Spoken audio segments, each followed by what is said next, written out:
Tune in to the sit down. Doesn't do it easy. That's what I'm doing. Welcome to the sit down, ladies and gentlemen. It's your guy M. Easy. They call me the orator, and please believe, ain't none greater. Across from me this afternoon is one Miss Aisha Hall. Yes. How are you doing this afternoon? Oh, Aisha sat down and she was like, "You don't remember me, do you?" And listen, it'd be hard for me to be out, and when girls say that to me, I get nervous. Like, damn, what did I say? What did I do? But apparently, it was all good vibes. It was all good vibes. So what brings you to the sit down this afternoon, Miss Hall? Yeah, just here to talk about my story, talk about my music, you know, talk about my experience, you know, what's happened in my life that made me stand out different than most artists, you know, and just some of the things that are helping me get noticed in this game, and that's hopefully going to help catapult me to the top. Okay, so now I has here, you're an author, writer, recording artist, and activist for women that are incarcerated. Yes. Why are you picking up the incarcerated women flag? Because I was sentenced to 10.5 years in federal prison and did a dime in the feds and just came home. So that's why that is my what? cause. Hold on. So you were incarcerated for 10 years? Yes. I'm sorry to hear that, first off. It's all good. What did you do? Well, it's interesting. You know? Yeah, that's why I want to know. What did you do? Yeah, you know, so basically I've always been a hustler, always been a go-getter. Where you from? I'm from Roosevelt, Long Island. Oh, because if she was about to say Brooklyn. Go ahead. That's my second home. Of course. No That's doubt. my second home. Probably where you got in trouble, damn it. Nah, not really. No. But, yeah, I started getting into the trade game. Trading commodities, gold, diamonds, silver, beryllium. I thought we were talking about human trafficking. I'm like, whoa, Nah, might have to end this interview. The feds after me. Definitely not. Okay. But I started getting into trading gold. You know, the guys I worked with never been in the business before, neither had I. But we saw a need, so we found a way to fix it, which is basically qualifying for these trades. You have to be worth $100 million, $200 million in order to qualify for some of these oil trades. That's why you don't see a lot of us in it. So now hold on. Now trading what exactly? When you mean oil trade, how do you? Okay, so in the private sector, trading is just buying and selling on a large scale. Okay. So in the private market, which is called private placement platforms, they trade oil, they trade natural gas, they trade beryllium, they trade wheat, rubber, anything, any commodity international. So what happens is they have requirements for you to enter the trade. So if you're selling a product and I'm coming to buy it from you and I'm saying I want $100 worth of whatever you're selling, you tell me, unless you have $100 million in your bank account, I'm not interested in accepting your $100.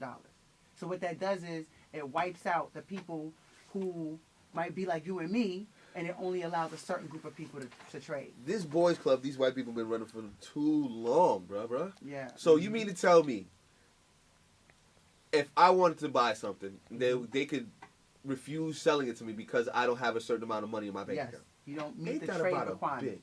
A bitch? Yeah, so what happens is think of all the millions of people that are cut out of being able to participate in those type of things. You know what I mean?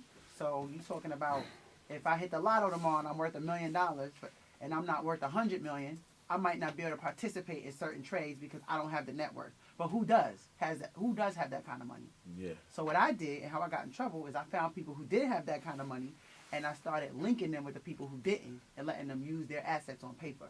And that's how I got in trouble. So you coming to the table, you might only have $500,000, but I'm gonna make it look like you got $50 million.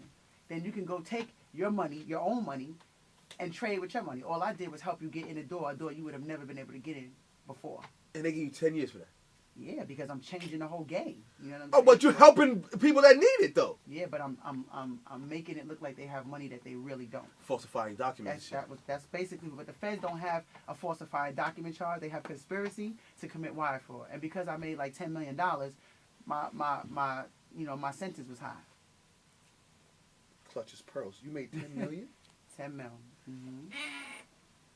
Let me hold a couple dollars, man.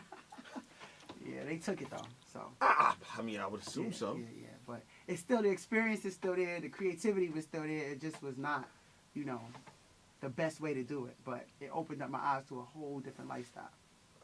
Wow. Mm-hmm. That could have been a whole interview by itself. Right. You can bring me back. We might have to. All right. Let's get to the music. So, What are we pushing now? Right now, you know, I had dropped an EP when I first touched home. How long you been home? I've been home for a year now. Okay. I've been out of the halfway house for like 6 months. How was it hard readjusting? Kind of, because before I went in, there was no like social media like this. It was MySpace. You know, people was just getting off the flip phone situation. So I'm coming out and I'm seeing people walking down the street. Nobody's looking up. Everybody's looking down. I'm like, what is going on here? So it's different, you know.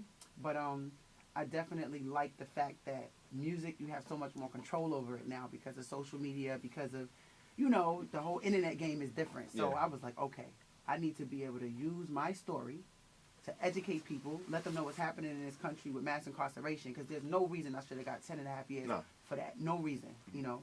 So while I was locked up, a lot of people started taking interest in my story. I'm part of the Pink Panther Clique, which is... what is that? It's women that are in prison for too much time that came home and started educating people about mass incarceration. Okay. So it was myself, Shawana King, who's actually here,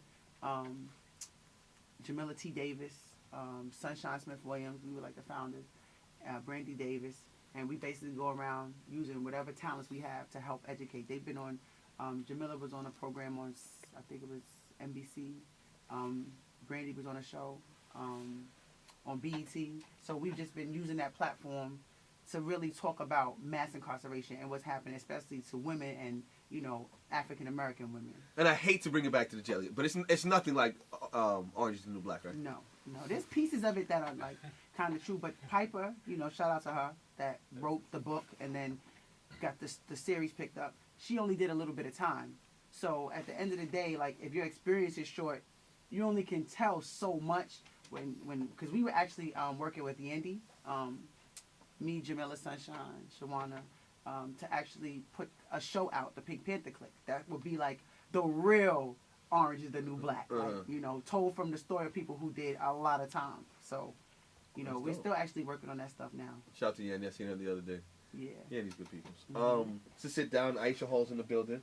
Okay, back to the music. Go ahead. Yes. So anyway, you know, so I've been doing music all my life. You know, my father used to work with Public Enemy back in the day, so I've been recording since I was like 6.